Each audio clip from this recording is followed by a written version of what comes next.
Good morning and a happy birthday to one DK Metcalf. Your Seattle Seahawks wide receiver turns 25 years old today. And I thought it a good moment to take stock of where DK's at and where he could potentially be going from a quick snapshot view.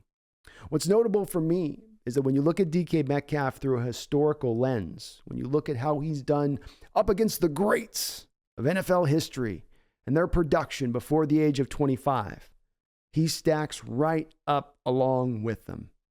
DK stands 9th all-time for most yards received before the age of 25, with just a little bit over 4,000 yards.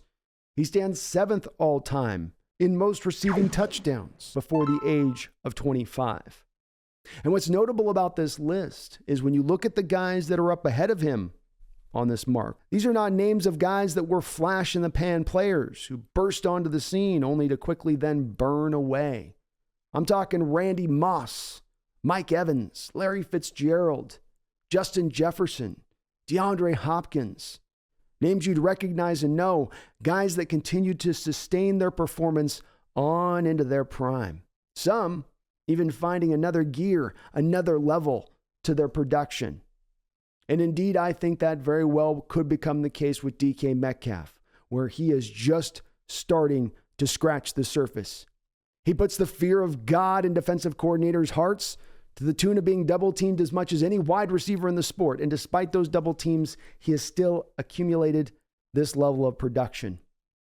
I know there's some Seahawks fans out there that get worried about the drops that you see occasionally from him, or the fumbles, or the potential diva attitude, which I think is entirely overstated. What I see is a guy who week in and week out laces up those shoes, injured or not, patella tendon sore or not, foot needing surgery in the offseason, I'm playing through it, I'm not missing one game. Hip a little bit sore as it is at this moment, still playing through it. Shows up every single week and not simply giving it his all in the pass catching aspect of things, but as a run blocker too. So rather than nitpick at this guy, I say appreciate this guy. Rather than looking at the small blemishes, look at the potential greatness on the horizon and appreciate what you're getting to watch and see. Happy birthday, DK Metcalf. Stay on your rise.